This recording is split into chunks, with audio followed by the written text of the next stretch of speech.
Welcome to a regular meeting of the Holyoke Development Authority on Wednesday, November 20th. It's 5 o'clock. Pursuant to Mass Open Meeting Law, Chapter 38, 2025, and Chapter 2 of the Act of 2023, notice was given that this would be a regular meeting. Meetings being held both in person and remotely according to the provisions of the Executive Order and the regular meeting in March 29th, 2023. This meeting notice contained a link providing the public access. Meeting is being recorded and matters listed on the agenda are those reasonably anticipated by the chair, which may be discussed at the meeting. Not all items listed may in fact be discussed, and other items not listed may also be brought up for discussion to the extent permitted by law. Daphne Board. Here. Thomas Creed. Here. Carl Eager. Present. Patrick Beaudry. Here. Let's look through the meeting minutes from September 19, 2024 and October 24, 2024. Move to from September 19th to October 24th. Anyone? Jen? Patrick Beaudry. Yes. Carl Eager. Yes. Thomas Creed. Yes. Daphne Board. Yes. Thank you for approving this meeting minutes. Under 3A, we have project updates from South Holyoke Homes. And thank you for. I'm going to switch to the camera.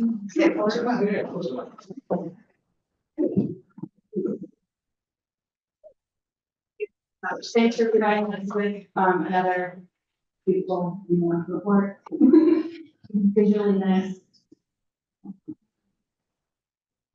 Thank you for having us. We always like doing these annual reports and reflecting on the years that have gone by and the progress that we've made. So, as of last year, we finished the phase 1 project, we finished the MassWorks project, and I'm super excited that we have actually now started construction on our phase 2 homeownership project. It has been a very non-traditional process in many ways to get homeownership built, both and that we had to go out to bid and multiple times, but homeownership is just a completely different beast, and I feel like we're learning.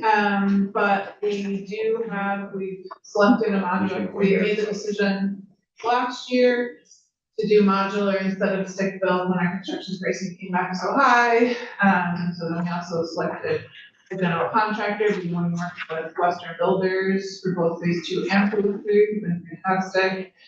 They selected a modular company.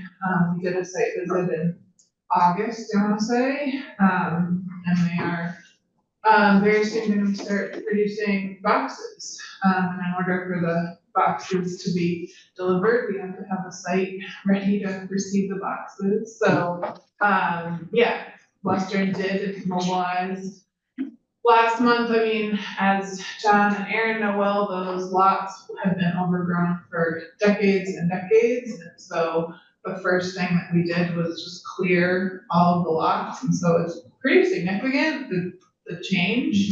And so, yeah, that was the first order of business. They took down trees. I mean, it was probably like 50 years of overgrowth that had accumulated there. Not a cheap line item, but obviously had to be done. So the lots are all cleared, and so there's 4 different sites that encompass phase 2. We're starting on the largest site, which has, I wasn't gonna say the most contamination, but it's sort of tied for, there's 3 of the sites have Mass DEP reportable conditions. So luckily we have an excellent LSP on the project who knows all 4 sites in and out, and we've been, the good news is that we actually, everything went as expected for the first site. They sort of excavate one area and then kind of do confirmatory samples. And, you know, the fear is if it comes back positive, then you have to kind of keep going. But we're done with that for the first site, the biggest site, which is very exciting. And then we'll move on site by site. And then we're hoping for the first site to construct, for foundations to get poured next month. And we're prepping the sites. The modular boxes will arrive in phases for each site.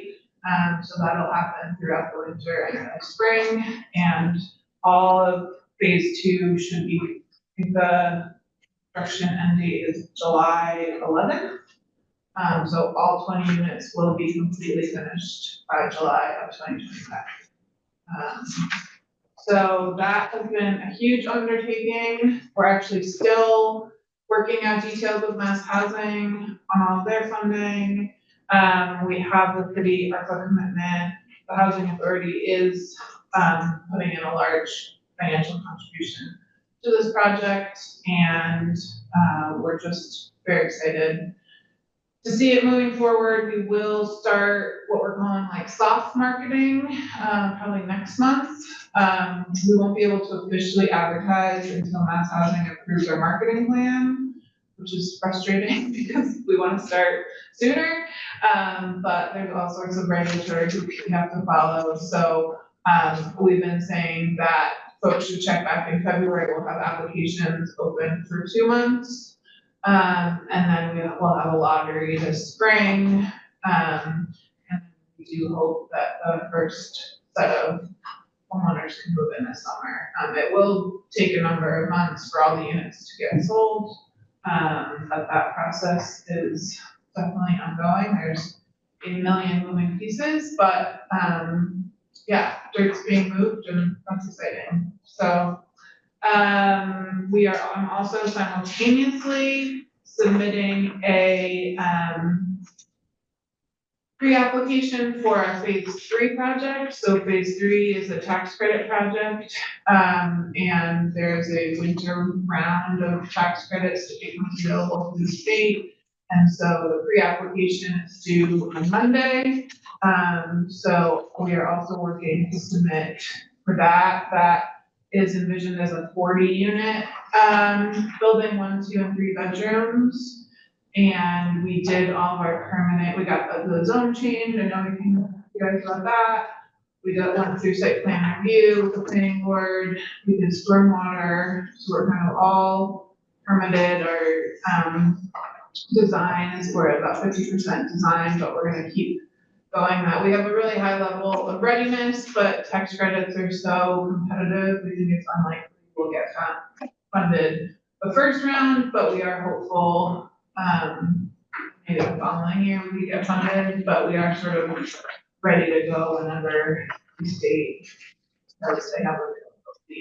So yeah, we've made a lot of progress in the last year on phase 2 and 3. And that's sort of what we've been up to. Questions? Thank you, first of all. When you talk about the tax credits, you know, we were at Win and we were talking about the fact that, you know, how do we keep the momentum going on phase 2, because everybody's there and, you know, they're doing the work. So, you know, is there a way for us to try to accelerate? Is that even possible? Is that I feel any like precedent for that? not that I'm aware of, but I mean, I think it's just the demand is, I mean, there's hundreds of people submitting both years. So you know, they try to spread it around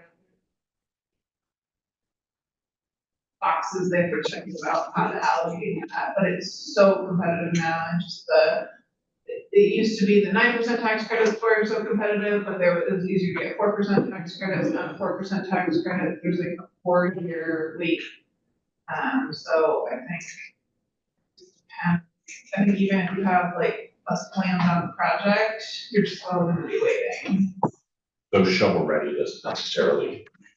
It used to, to. and at this point, there's so many shovel ready projects. Yeah. Like I got on a call with the OHLC and they said there was 68 shovel ready projects on the call. Wow. For this round. So I wish that there were more resources at the state level, but the environment where there's a volume cap issue too with the 4% tax credit. So yeah, there's a bunch of stuff out of our control that we try to stay abreast of, and we did, we were really excited,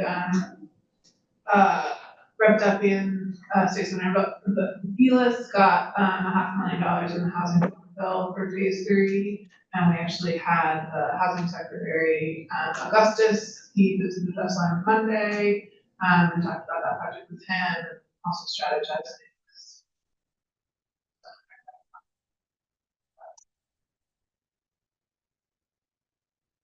So, phase 1, any issues with phase 1? Still 100% occupied? We took the secretary through one of the units in phase 1. Yeah, absolutely fully occupied with the 1,090-person wait. I mean, we had 1,100 applications. Yeah, so no issues in terms of turnover or issues with tenancy or quality construction? all that kind of stuff? No, I think, it's our first all-electric building, and so, it's good timing, because we hired an HVAC person who's full-time on our maintenance staff, and so it's great to have side of things for all of our other projects. But yeah, no, we. Wait, on. Yeah, minor point, Sarah. Yeah. All present, future tenants, all with cellars, no slab. None of cellars. Pardon? None have basements. All slab. Also, the water table is so high in that area. Just wanna make sure. Now, there will not be basements. We desperately wanted basements for the homeownership. Fought really hard, but, the level of like some content, it was like, they're basically like, you have like a bathtub in your basement. So we are putting sheds on site for the phase 2, so there will be storage, but unfortunately. Something I've, just has been brought up recently, just in friends looking at homes in the city, like now there's like ratings for flood, like, the next however many decades, there's like a percentage likelihood, it's weird that there are certain areas of Holyoke that are in, these high flood areas, and I would assume that that area is probably just by virtue of being here right now, and the water table being high, it might be one of those areas, so it seems like very smart to not do basements, but I was kind of shocked at this, and I just think it's like something to pay attention to going forward, because things are changing really quickly. Yeah, Alicia was also saying, I think HUD used to look at the like 100-year Yeah. floodplain, and now maybe they're trying to look at 500-year, and. Yeah. Anyway. Thanks, Chair. One question. So since they're being put up in phases, a little bit staggered, are you going to sell them staggered, or are you waiting till all the units, how many days all the 9 buildings are up, and then how will you process? We would love to sell them as soon as they're available. Our funder does not usually do things that way. So we are in negotiations with the funder, hoping that it will allow us to sell them on a phase basis, but, yeah. And apparently they did allow that at one project in Springfield, so I'm hopeful that we'll get there, but it's up to them. Okay. Do you anticipate that, you're preparing first-time home buyers, just a pretty cool program. Do you expect that a lot of the people in this photograph are people that they did this specifically to apply? Yep, For yeah. these properties? And again, we're doing the classes 4 times a year. I think that it's up to 50 people in each class, twice a year in Spanish, twice a year in English. And so, we have all of that contact information. So, our goal is to get 500 people to apply. Hope that a large number of them.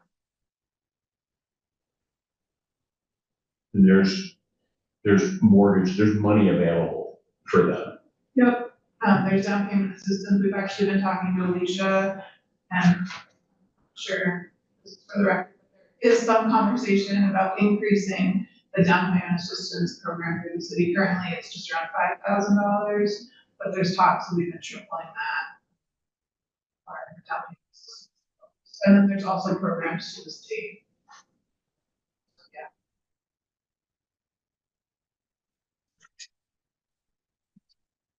Where's the mortgage money come from? They have to get a bank loan. Yeah. So to apply for the lottery, you have to have a grant.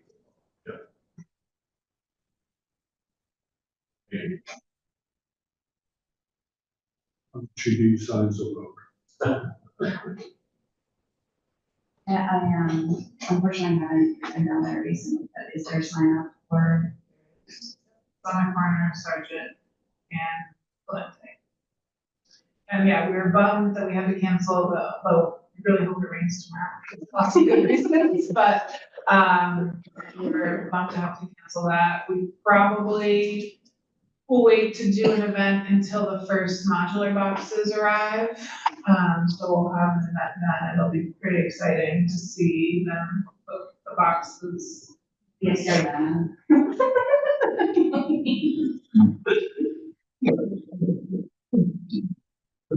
Sarah, the cover, is that sorry implemented?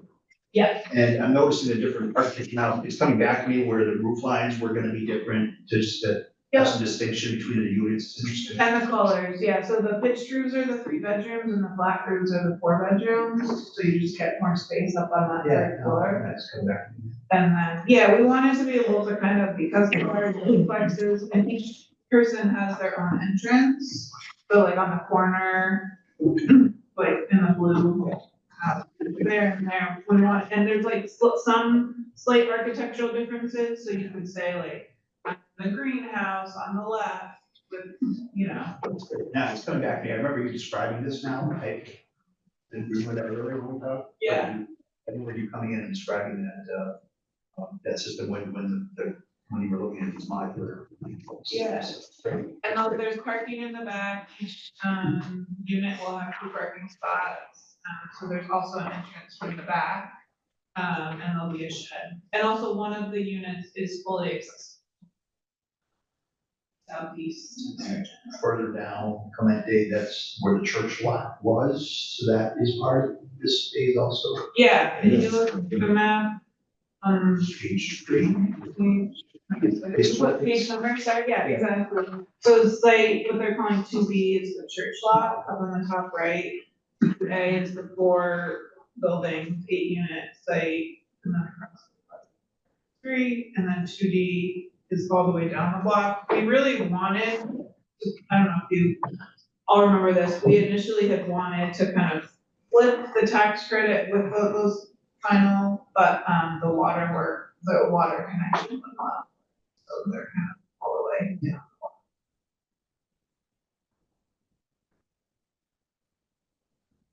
Yeah, I'm super excited to see that.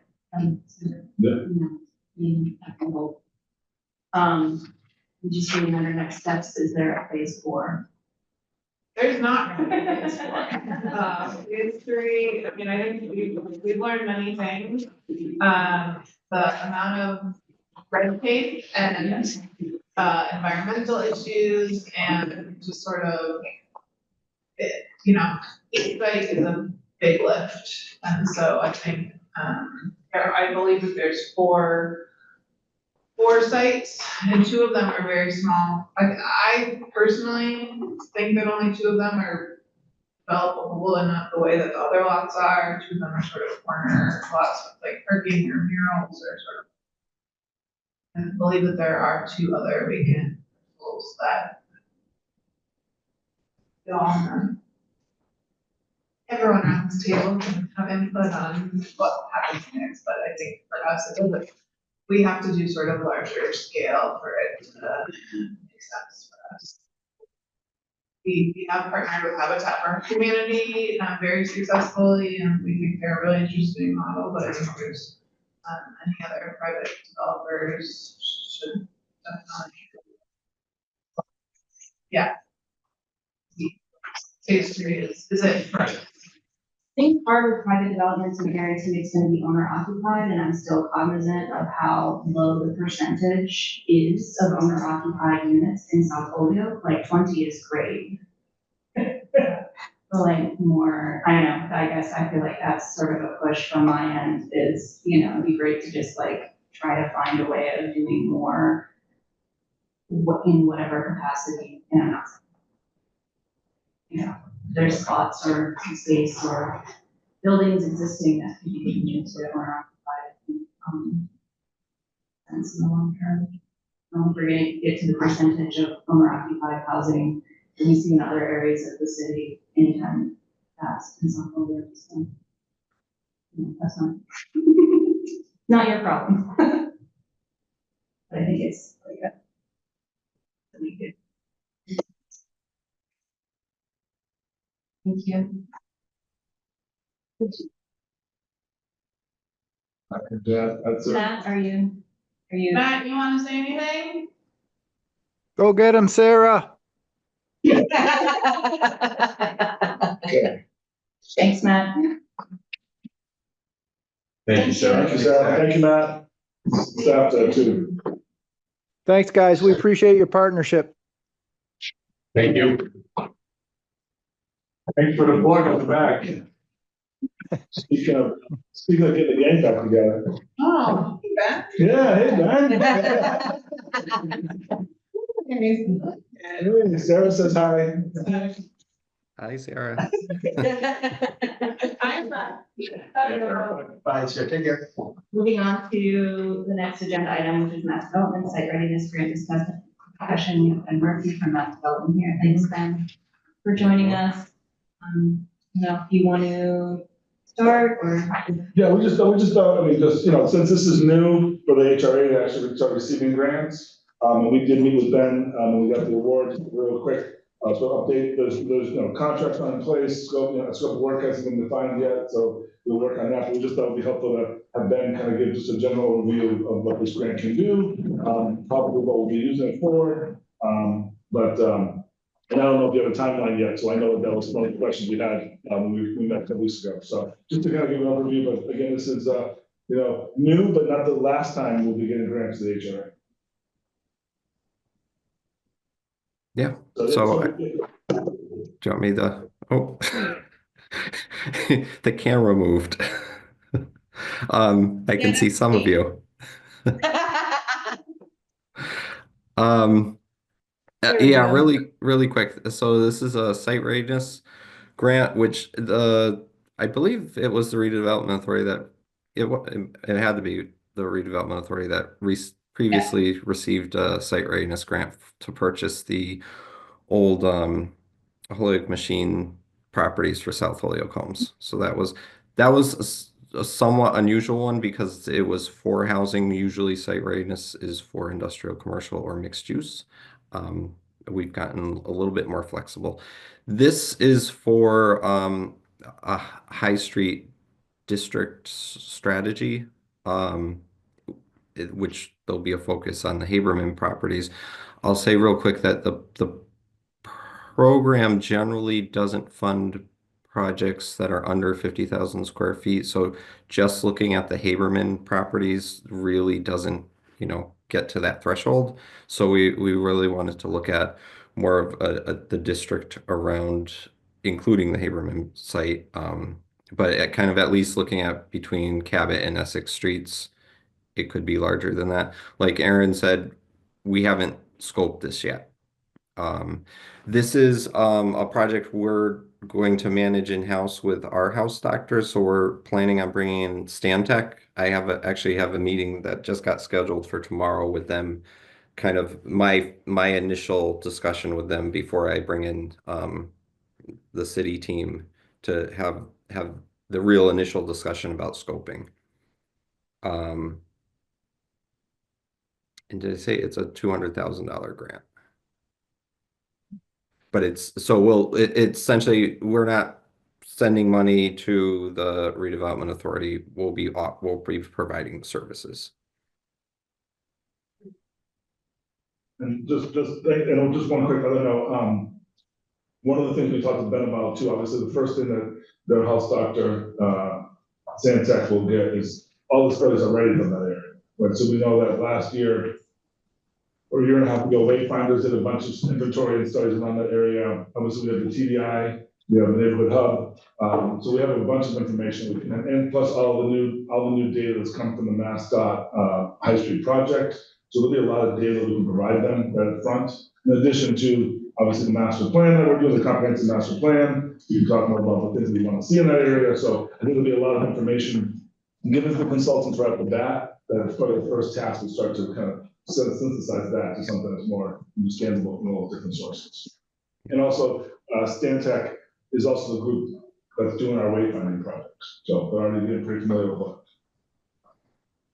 And yeah, the more information we can start off with, the better off, obviously the more we can do. And this will really be focused in on area 4 of the urban renewal plan. So kind of build off of that. Just kind of thinking of a timeline, ideally, since I do have a meeting with Stantec tomorrow, after that meeting, I would like to schedule a meeting with the city team to meet with Stantec. So hopefully, I'm sure not before Thanksgiving at this point, but early December, and hoping that we can Stantec will have some time to draft the initial scope that then the city can review and maybe get that in front of this board for the December meeting, assuming there is a December meeting. Yeah, questionable, but yeah. We'll probably ask someone from the board to be part of that conversation anyways, so. Okay. Great. We don't have a drop dead date on finishing this project. It's great to try and get these projects going. I have some other projects that have to be done by June 30th of next year, so I've kind of prioritized getting those started over this one. That's why I haven't met with Stantec yet, but I'm raring to go on this. Okay. Now, allow me to come at this from left field, not so much specifically, but having read Project Core, as I was reading it, I was thinking of the Armory. I was thinking of other properties that we just watched slowly deteriorate. I said to myself, my God, we've got a vehicle called eminent domain. Why are we not using it at a point in time when we know a property is deteriorating? Appraisals have already proven they haven't been able to sell it, therefore the deterioration, you've got almost zero value as it stands. For the future tense, being able to protect it, if you had to, why do we not use eminent domain? So I'll leave it at that. More of a question. I just don't want to see more buildings just deteriorating, but for poor ownership, lack of maintaining. We've got a vehicle with which to do it if we want to step forward, given variables that I'm not even going to get into right now, but I was triggering eminent domain question mark. But don't they want to sell? Say, I didn't catch that. What was that? Just a question. I mean, I don't even know if this is really a discussion I want to ask. So. Yeah, I certainly don't have an answer. Yeah, I just say one quick thing is that, so this study area will include HAPCO, Haberman's, we'll work with Gallagher that now has, is another broker for the synagogue space. So this will give us something to work on that area. Eminent domain, I mean, the mayor and I, we talk about it all the time, still gonna have money. You don't just get it for free, so there's still no pot of money to pay the fair market value. I think that's why we were able to do South Holyoke Phase 3 was because the grant that we got from Mass Development that they held for us for 5 years, so we finally aggregated that property, and then we paid for the property with that money. We don't have money. Now we're working on getting money, hence the earmark that we got, these kind of grants, so we're starting to get to that position, but that's the biggest crux is right there. So yes, we're talking to the Haberman property owners. There's no conversation with the Hatfield property owner. The city already owns the Armory. 195 we talk about, but it goes back to if we were to start that process, the capacity of the law department, one. Where is the funding gonna come from to actually pay for the process and to pay for the property? And then there's what, a 1 year look back, John? Or there's some kind of statutory look back, so, It's consensual, yeah. done, but I think there is a, We'd love to use it, well, I mean, we talk about it a lot, for sure. And maybe the finding of this study will be the city, that there's no viable option for a private developer, the city needs to intervene and secure this property by, whatever means, that might be a task. I think it's a good, comment to bring up the armory, because,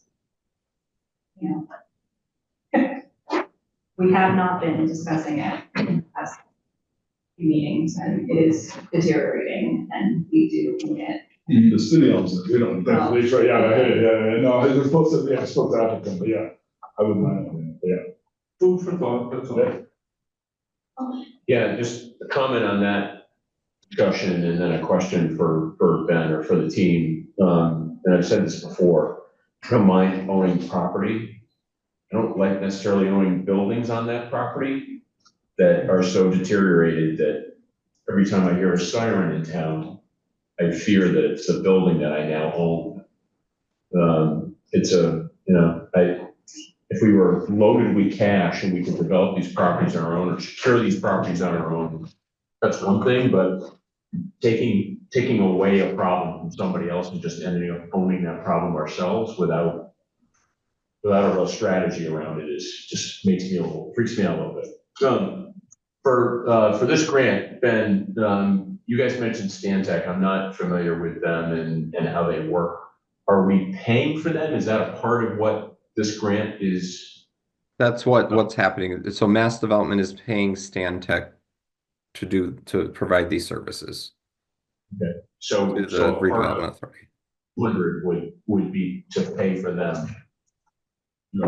So instead of us getting the grant like we often do, and then going out, creating our own scope of work, going out to an RFP, interviewing the multiple candidates and picking one, they're taking care of it. There's no RFP process, there's none of that, so it speeds the process along. So but that comes out of the grant. Absolutely. Yeah, that's what the grant pays for. So I guess this comes out of the process once we start to engage with them, but I want to make sure that there's some money left to actually spend on the project and not spend it all on designing the project. We'll go through an extensive scoping process to make sure that we're all on the same page with what this is going towards. And I think you answered this question that there's no deadline. This money doesn't need to be spent by a date certain. Nope. Or at least not in the short term. No, I mean, we'll identify a date when we have an agreement to execute, but that's determined on what we think it will, how long it will take to complete the work. And does the 200 that we've been granted, this is a well that we can keep going back to as long as the program still exists? As long as there's money in the program, yes. This is available.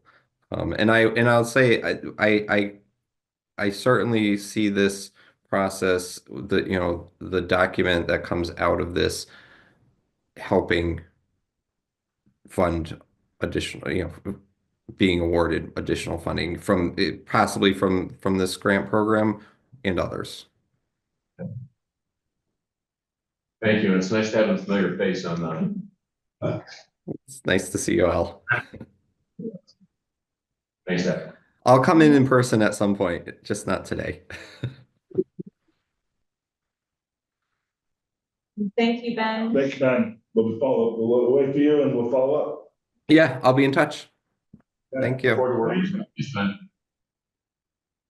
Bye. Moving on, item 3C is Beyond Walls Racing Main Street site activation. So just real quick, I think that, so we had a meeting last week. There was no material changes. James sent the updated version. It's cleaned. We're gonna send it to Beyond Walls. The requirement for them to maintain the property is still in there. So once they sign it, we will bring it back. If they have any questions, then we'll address that, but, we were clear to them that they need to, keep the contract with Tony Whitman or whatever they decide to do, but they need to maintain the property.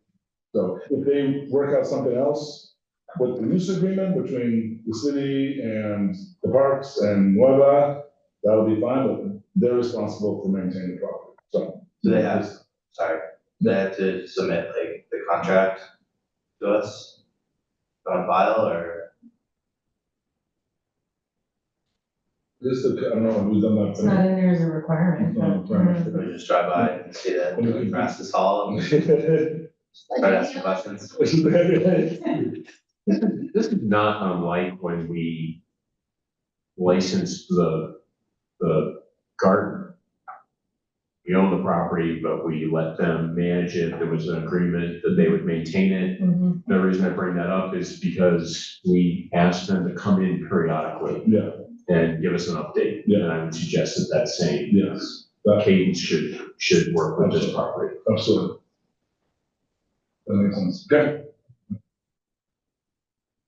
We can do a friendly ask to provide something to us too, so, okay, That's not on the sidewalk. yeah, I do want to mention that she did put in a little bit regarding, signage. Oh, great. So now it's during the term, HRA is allowed to continue to market the premises for sale or lease and shall be entitled to place any required signage on the premises as it relates to a potential sale or lease of the premises. Perfect. So I think, I mean, that's on us to come up with the signage, right? Like from the meeting last week, it felt a bit like he was just like, yeah, we're not doing signage, which I understand, because it's hard, but have we ever created signage? DGW can create plans, so we can, we'll put on the next agenda item, on the next meeting, and what we want to have on that signage, how we want, so. And they can create it, yeah. Your cell phone number. There you go. Any issues at all, please call. Yeah, What's that? Like, I guess the High Street, like, trash cans have, Kevin McForte's personal phone number on this? Are you serious? Yeah. They do, yes. And he hasn't run into any issues that I'm aware of either. Actually, people have been wonderful about it and calling him to say, it was a mess, but I've cleaned it up. I just wanted you to know. So everybody's in on the trash bin. No. Yeah, anything. So we'll keep that on the agenda as, what we want the sign to say, and then we'll work with DPW to have it constructed. That's great. I mean, I guess, since the Army was brought up, I feel like if we're having DPW create a sign for this property, should we have signs on our other properties? Like, does that make sense? Are people driving around looking at stuff? Like, I just think, I don't know. We don't know. Sure, but there's an RFP out for it, so, Yeah. I mean, brokers do it all the time, Why right? not? Why not, right, brokers do it all the time, it's, okay. Yeah. Right. Right. So I think that moves us on to other business. Is there any other business? We'll put the Armory discussion under the. Well, Yeah, that's a good point. Yes, it's not on the agenda, but I think it's worth talking about wind a little bit, and we're having discussions with them about phase 2 and where we go with part of the property, not to get into too much specifics in regular session, but there's, potential, buildings 1 and 2, what to do with them, we're exploring how to proceed, so there is a DEP, we met with DEP, and there is a grant opportunity to do some evaluations related to the environmental, and we'd like to pursue that. I don't think we need the board's approval to apply for a grant to do more building evaluations, if it's gonna help the project. I think it's more for awareness at this point. There were some other sites that we're looking, including on High Street, with DEP, to get some funding, they have some brownfield money. So we're gonna pursue that unless share the application, the board was very generic, it's a couple page application. We don't have any specifics, but basically it's to assist us to evaluate the property. Wayne actually has done more than we, until recently, we didn't know how much of the environmental work they've done. And actually, today, I have mentioned there was more that came in. So, so whatever the DEP can assist us with to take the next step with phase 2, and then see how we're gonna pay for it, whether it's the HRA, getting involved in some arrangement or building it into the project cost is gonna be a discussion we'll need to have with Wayne and the board. So the things we're working on, but, you know, the key really is, getting some, activity in the next, you know, in the next year, because that's how long the railroad has, leased that space to win for. We're actually trying to figure out, can we extend it, can we find some alternatives for the railroad to do so. Yeah, so phase 2, just because it makes so much sense to keep the momentum going there. Also should mention that we're internally, meeting with departments about 37 Appleton Street. They submitted some site plans. I don't know if they submitted their site plan, but they did submit a permit to the city council for, as part of their process, they have to get a project, they want to do some fueling down there. They have to get a permit for a fueling station. It's I just saw today, they submitted a pretty detailed application for a permit down there. So we're continuing to get strategy on how to approach that in terms of, you know, making sure this aligns with what they represented to the HRA and getting something done there. So, you know, to be continued at this point. And along those lines, also 123 Pine, their 6-month window comes due in, I believe, February, the first 6-month report back to the HRA. We have been talking to them about some funding resources. But all indications that they've given us to us is those other funding sources would not inhibit their progress on what they represented. So we'll need to continue to monitor that and just see if there's progress, because there really hasn't been that much. They removed the fence. Yeah, part of that's, Yeah, you know, Does anyone know why? I was wondering.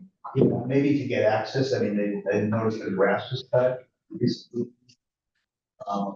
You know, part of their representation to the HRA was that there are other projects at the other end of Elm Street where, you know, I mean, you know, at the end of this year, it should be pretty close to being finished.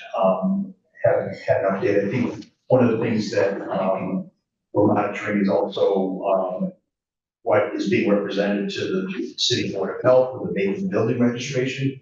Because what I recall, last year there was different schedules presented to the building commissioner and the Board of Health, and a different schedule provided to the HRA. We were keeping those lines of communication open, so what they tell those departments, we're getting the same information.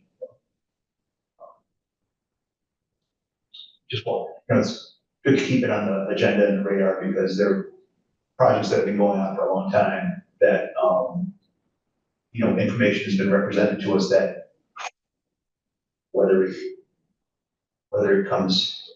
happens or there's another plan in 6 months. But I think the 123 Pine is pretty firm about the progress that was needed to be made in the first 6 months, and we'll go back to the board.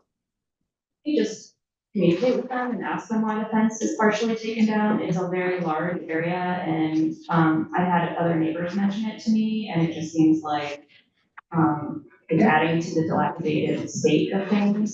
It was all that. Well, I mean, sure, but like, it's just, there serves no purpose at this point. I mean, I'm fine with no fence whatsoever. It just seems like, did someone steal it? Did they put it somewhere? I don't know. It just seems weird. And nothing needs to be more weird in that area. You know, part of it is, you know, they've represented so much to us that, you know, we can definitely send the Nats an email saying, what's the stat, why that's come down, what's the status, but, you know, it's kind of beyond the point of updates, it's like, where's the work, right? I mean, Oh, what's for the sure, but status? I think just like communicating that somebody's, noticing, Yeah. like that people are asking questions, might urge them to like, I don't know, the back or. It's just I guess the rest of it's gonna fall down, I don't know, anyway, Yeah. it's just, Do we know the status of their other projects? Because seemed like everything hinged on, we'll get this one done and then we'll move on to the next one. But we don't know, but that's it. it's good. Maybe the building department should know, right? See if there's been any, permits or inspections done, but This thing here. Well, for sure, talk about us. Yeah. Anything else? Tiny house is gone. there was a note in the packet, it Gary way in the back, thanking the HRA for their support throughout the process and, just driving by, it's interesting that little tree, it's tight. It's gonna be curious. I'm for it, but I mean, I just, it's interesting because I think there are some, I don't know if they're legal or not, but residential rental units on first floors right there, pretty close to the street, on the sidewalk, in some of the larger buildings, so I don't think it's like, outside the reality of, people living right on the first floor, like you have in lots of cities, the positioning of like the bedrooms and the tiny homes right there. Architecture is intense. And it also is just activating the outline right there. I mean, now it's even just like, what is happening here? The only other thing I guess I'd mention is that, Carl and I both attended the municipal board and commissions meeting that the mayor held about informative. They do it. And I encouraged it happening maybe a couple of times a year. Yeah. It was interesting information, and so appreciate the fact that he did it. Encourage anybody else, they do it again for as many of us to go as possible. Expecting any? In municipal, when you have all those boards together, you never know. I did receive a follow-up email, from Mayor with the link to the video and like what the information that, what the things we're supposed to say we received and whatever, and I was directed. I'm sorry. Glad I reminded you. I'm curious as like a governor's appointee, whether I think it all still applies to you, I will forward it to you, but I mean, technically, it's a municipally appointed committee, so I don't know. That's interesting, but they're operating in the municipality, so I would assume like the policies, the sexual harassment policies and like that. Yeah, that's interesting. We can ask legal. There you go, okay. We'll send it to you. And I can't, where so. Not to belabor in the same vein of thinking, with the mayor announcing conflict of interest aspect, even though I've filed them in the past, I like the new site, which I went on and did it. And it's great how you can work right through it, takes a little time. And bingo, do the second one, which is the annual. It's very easy. I don't know if anybody else has done it yet. Yeah. I was pleased that it was that easy to do. Yeah. We're getting there. Don't take the Red Sox tickets. So I feel like capital modules, or don't take the Red Sox tickets. So I think, should we go into executive session to get rid of these meeting minutes? I feel like we've not done that in any of them. And motion to go into executive sessions primarily to, take care of our meeting minutes and be able to release them. I would make that motion to go into executive. Do we need to come back into regular? In order to then, do the annual, isn't that part of it, and then a separate meeting? It's a separate meeting. Oh, I can do this. Is there anything we need, once those minutes come out of executive, is there anything we need to do with them in regular? We're releasing them, right? So All right, so I Get it over with. make a motion that we move into executive and close out the regular meeting. Second, Please. Roll Oh, roll call. Carl Eager, yes. Thomas Creed, Yes. Daphne Board, yes. Patrick Beaudry. Yes.